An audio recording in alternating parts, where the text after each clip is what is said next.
অৰুণোদয় হিতাধিকাৰীসকলক এইবাৰ আমি 2500 টকা দিম। অৰুণোদয় আঁচনি আমি 3 আগষ্টৰ পৰা বিতৰণ কৰাৰ কথা আছিল। ইয়াক এতিয়া আমি 1 আগষ্টৰ পৰা দিম। সিদ্ধান্ত লৈছো যে চৰাইদেউ, শিৱসাগৰ, যোৰহাট আৰু গোলাঘাট জিলাৰ অৰুণোদয় হিতাধিকাৰীসকলক এইবাৰ আমি 2500 টকা দিম। অৰ্থাৎ 15,000 টকা বানত গুৰুতৰভাৱে আক্ৰান্ত পৰিয়ালে পালে। অতিৰিক্ত কৰি 1 আগষ্টৰ দিনা বানত আক্ৰান্ত হওক বা নহওক, কাৰণ প্ৰভাৱটো সকলোৰে হৈছে, কোনোবা প্ৰত্যক্ষ কোনোবা পৰোক্ষ, শিৱসাগৰ, যোৰহাট, চৰাইদেউ আৰু গোলাঘাট জিলাৰ প্ৰতিটো পৰিয়ালক আমি অৰুণোদয় 2500 টকাকৈ আগবঢ়াম। অৰ্থাৎ 15,000 টকা আমি গুৰুতৰ আক্ৰান্ত সকলক দিলো, অতিৰিক্ত আৰু 2,500 টকা অৰুণোদয়ৰ পৰা পালে, 17,500 হল। ইয়াৰ বাবে বাকী জিলাৰ অৰুণোদয় হিতাধিকাৰীসকলক অকণমান টকা এইবাৰ আমি কম কৰি দিম। মোৰ বিশ্বাস কোনেও তাৰ বাবে আমাক বেয়া নাপাব। ইয়াৰ পিছত আমি আৰু কেইটামান সিদ্ধান্ত লৈছো যে আমাৰ যিখিনি চৰাইদেউ আৰু শিৱসাগৰ জিলাৰ স্কুলৰ ছাত্ৰ ছাত্ৰী আছে, তেখেতসকলক আমি বিনামূলীয়া ইউনিফৰ্ম দিছিলো। কিন্তু এতিয়া ইউনিফৰ্ম বিলাক নিশ্চিতভাৱে ভাল হৈ থকা নাই। অহা এসপ্তাহৰ ভিতৰত আমি প্ৰতিখন স্কুল মেনেজিং কমিটিক আকৌ এবাৰ ল'ৰা ছোৱালীৰ ইউনিফৰ্ম যাতে প্ৰস্তুত কৰিব পৰা যায়, তাৰ বাবে আমি ইউনিফৰ্মৰ টকা আকৌ এবাৰ মুকলি কৰি দিম। অৰ্থাৎ আগতে যি ইউনিফৰ্মৰ পুঁজি পালে, এতিয়া সিমান ইকুৱেল পুঁজি আমি আকৌ এবাৰ মুকলি কৰি দিম, যাতে আমাৰ বিদ্যালয়ৰ ছাত্ৰ ছাত্ৰীসকলে ইউনিফৰ্মযোৰ স্কুলত পিন্ধি যাব পাৰে। যাৰ ইউনিফৰ্ম নষ্ট হ'ল, তেওঁলোকৰ যাতে কোনো অসুবিধা নহয়। ইয়াৰ উপৰিও আমি সিদ্ধান্ত লৈছো যে অহা 1 তাৰিখৰ পৰা আমি বিদ্যালয়সমূহলৈকে পুনৰ এবাৰ বিনামূলীয়া পাঠ্যপুথি প্ৰেৰণৰ কাম আমি হাতত ল'ম। অৰ্থাৎ আগতে এবাৰ বিনামূলীয়া আমি পাঠ্যপুথি দিছিলো, পাঠ্যপুথিবিলাক বেয়া হৈ গ'ল। এতিয়া আমি আকৌ এবাৰ ৰিপিট আমি পাঠ্যপুথি বিতৰণ কৰিম। দ্বিতীয়তে, শিৱসাগৰ আৰু চৰাইদেউ জিলাৰ হায়াৰ ছেকেণ্ডাৰী পঢ়ি থকা ছাত্ৰ ছাত্ৰীসকলক আমি এককালীন কিতাপ পত্ৰ কিনিবৰ বাবে 1,000 টকাকৈ দিম। যিসকলে BA BSc পঢ়ি আছে, তেওঁলোকক আমি কিতাপ পত্ৰ কিনিবৰ বাবে এককালীন আমি 3,000 টকাকৈ আকৌ দিম। আৰু যিসকলে পোষ্ট গ্ৰেজুৱেট পঢ়ি আছে শিৱসাগৰ আৰু চৰাইদেউ জিলাৰ, তেখেতসকলক আমি 5,000 টকাকৈ কিতাপ কিনাৰ বাবে আমি আগবঢ়াম। আকৌ এবাৰ মই ৰিপিট কৰি দিছো, স্কুলৰ ইউনিফৰ্মৰ কাৰণে প্ৰাইমেৰীৰ পৰা ক্লাছ 10লৈকে ইউনিফৰ্ম নতুনকৈ কিনিবৰ বাবে বা ইউনিফৰ্ম দিবৰ কাৰণে আমি ইউনিফৰ্মৰ পুঁজি আকৌ এবাৰ যোগান ধৰিম। দ্বিতীয়তে, বিনামূলীয়া পাঠ্যপুথি আমি আকৌ এবাৰ যোগান ধৰিম। তৃতীয়তে, উচ্চতৰ মাধ্যমিকত পঢ়ি থকা ল'ৰা ছোৱালীসকলক কিতাপ পত্ৰ কিনিবৰ বাবে আমি 1,000কৈ টকা দিম। ডিগ্ৰী পঢ়ি থকা ল'ৰা ছোৱালীক কিতাপ পত্ৰ কিনিবৰ বাবে আমি 3,000কৈ টকা দিম। আৰু বিশ্ববিদ্যালয়ত চৰাইদেউ আৰু শিৱসাগৰ জিলাৰ যিসকল ছাত্ৰ ছাত্ৰী বিশ্ববিদ্যালয়ত পঢ়ি আছে, তেওঁলোকক আমি এককালীন 5,000 টকা আমি আগবঢ়াম। ইয়াৰ উপৰিও আজি এটা আমি সিদ্ধান্ত লৈছো যে যাৰ মাৰ্কশ্বিট নোহোৱা হ'ল, যাৰ চাৰ্টিফিকেট নোহোৱা হ'ল, তেওঁলোকে সেৱা হায়াৰ ছেকেণ্ডাৰী কাউন্সিল বা বিশ্ববিদ্যালয়সমূহত ডুপ্লিকেট মাৰ্কশ্বিটৰ বাবে নিশ্চিতভাৱে আবেদন কৰিব। আমি সিদ্ধান্ত লৈছো যে শিৱসাগৰ আৰু চৰাইদেউ জিলাৰ ছাত্ৰ ছাত্ৰীসকলক বা আন ব্যক্তিক যিসকলে ডুপ্লিকেট মাৰ্কশ্বিট আবেদন কৰিব বা যিসকলে duplicate matric higher secondary certificate আবেদন কৰিব, তেখেতসকলৰ বাবে কোনো মাচুল বিশ্ববিদ্যালয় বা কাউন্সিলে ল'ব নোৱাৰিব। ই সম্পূৰ্ণ বিনামূলীয়াকৈ উপলব্ধ কৰাব লাগিব। এই সিদ্ধান্তও আজি চৰকাৰে গ্ৰহণ কৰিছে। এতিয়া ইয়াৰ নেক্সট ষ্টেজটো কি? ইয়াৰ নেক্সট ষ্টেজটো হ'ল যে অহা ৩-৪ দিনৰ ভিতৰত আমি সমীক্ষা চলাম যে কাৰ কাৰ ঘৰ ভাঙি পৰিলে, কাৰ কাৰ ঘৰ ডেমেজ হ'ল, কাৰ কাৰ ফিচাৰী নষ্ট হ'ল, কাৰ কাৰ খেতি পথাৰ নষ্ট হ'ল, আৰু কাৰ কাৰ পশুধন নষ্ট হ'ল, আৰু কাৰ কাৰ তাঁতশাল নষ্ট হ'ল। এই এছেছমেণ্টটো আমি সমান্তৰালভাৱে আগুৱাই লৈ যাম। আমি যি এককালীন 15,000 টকা দিম বা অৰুণোদয়ৰ জৰিয়তে 2,500 টকা দিম, ই মাত্ৰ সাময়িক সকাহ।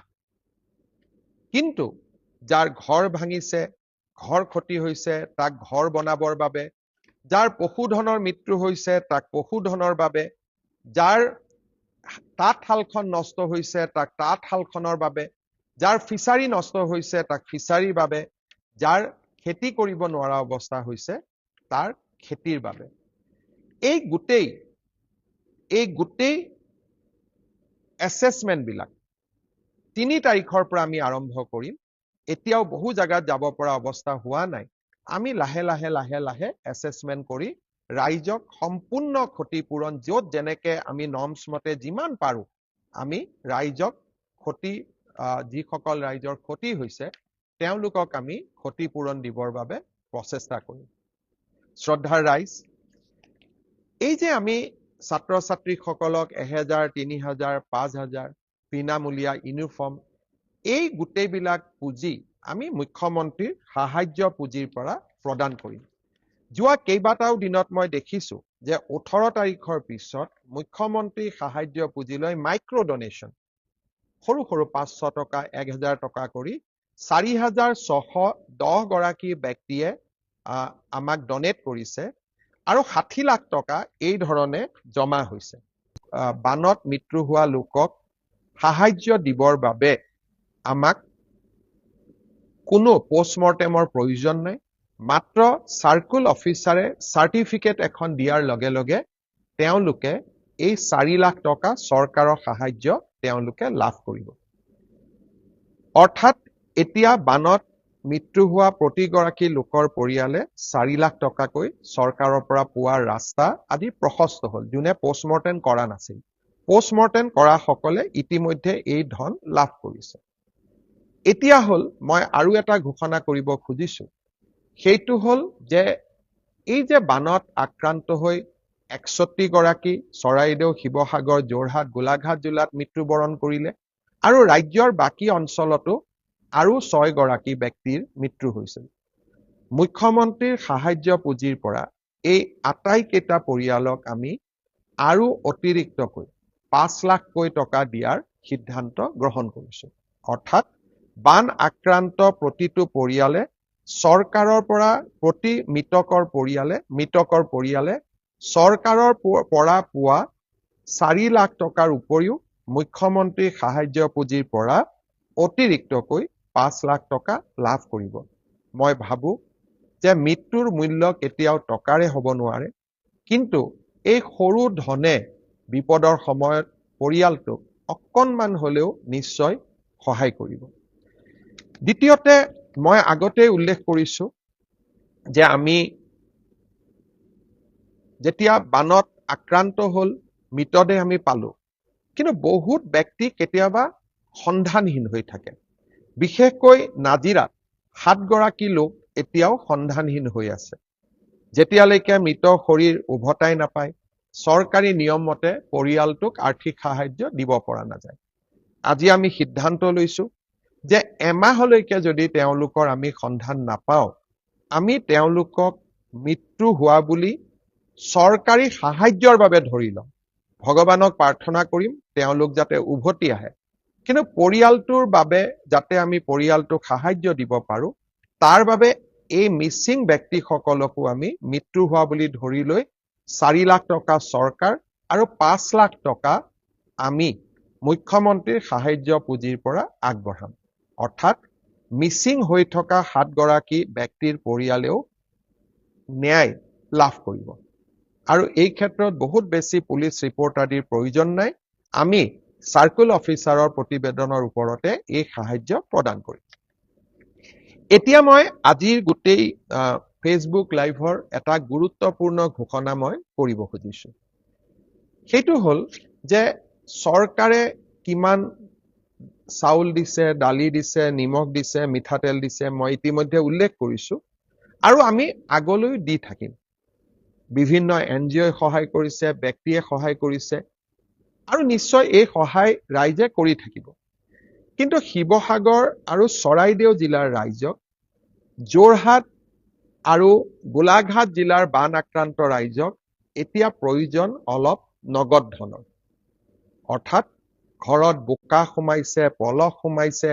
ঘৰত যোৱাৰ পৰিবেশ নাই ঘৰখন ঠানঠিত লগোৱাৰ বাবে সুবিধা নাই আৰু হয়তো বানপানীয়ে হাতত থকা টকা কেইটা উটুৱাই লৈ গৈছে এনে পৰিবেশৰ মুখামুখি হ'বলৈ বাচন বৰ্তন কিনিবলৈ এসাজ কাপোৰ কিনিবলৈ এই গোটেইবিলাক চিন্তা কৰি আজি আমি সিদ্ধান্ত লৈছো যে বানত আক্ৰান্ত আৰু যাক সহায়ৰ প্ৰয়োজন আছে বানত যি সিভিয়াৰলি আক্ৰান্ত হৈছে অৰ্থাৎ বানে যাক সৰ্বশান্ত কৰিছে তেনে আটাইবোৰ পৰিয়ালকে অহা 4-5 দিনৰ ভিতৰত আমি 15,000কৈ টকা তেওঁলোকৰ বেংক একাউণ্টত ট্ৰান্সফাৰ কৰিম অৰ্থাৎ বানত গুৰুতৰভাৱে আক্ৰান্ত প্ৰতি গৰাকী পৰিয়ালে তৎকালীনভাৱে চৰকাৰৰ পৰা 15,000 টকা লাভ কৰিব ৰাতিপুৱা মই জিলা আয়ুক্তসকলৰ লগত বহিছিলো কিছুমানে কৈছে যে নাজিৰাত প্ৰায় 20,000 চৰাইদেউ জিলাত 13,000 ডিমৌটো প্ৰায় 13-14,000 শিৱসাগৰত 20,000 গোলাঘাট আৰু যোৰহাট জিলাটো অৰ্থাৎ মই ধৰি লৈছো যে প্ৰায় 1 লাখতকৈও বেছি পৰিয়ালক এই সাহায্যৰ হয়তো প্ৰয়োজন হ'ব সো যদি আমি ধৰিও লওঁ যে আমি 90,000 1 লাখ পৰিয়ালক 15,000কৈ টকা দিম আৰু এই টকাৰে অকনমান বাহ অকনমান টিংপাত বা অন্তত ঘৰখন সাফ কৰাই লবৰ বাবে বা ঘৰখন সাফা কৰাৰ বাবে তেওঁলোকে কিছু সকাহ পাব আজিৰে পৰা জিলা আয়ুক্তসকলে তেওঁলোকৰ তলত বা তেওঁলোকৰ লগত কাম কৰি থকা চৰকাৰী কৰ্মচাৰীসকলৰ লগত একেলগে কাম কৰি এই তালিকাখন প্ৰস্তুত কৰিব আৰু প্ৰতিদিনেই তালিকা আহি থাকিব আৰু চৰকাৰে পুঁজি মুকলি কৰি গৈ থাকিব অৰ্থাৎ অন্তৰ্বৰ্তীকালীন সাহায্য হিচাপে ইন্টাৰিম ৰিলিফ হিচাপে প্ৰতিটো পৰিয়ালকে আমি 15,000 টকাকৈ আগবঢ়াম শ্ৰদ্ধাৰ ৰাইজ অৰুণোদয় আঁচনি আমি 3 আগষ্টৰ পৰা বিতৰণ কৰা কথা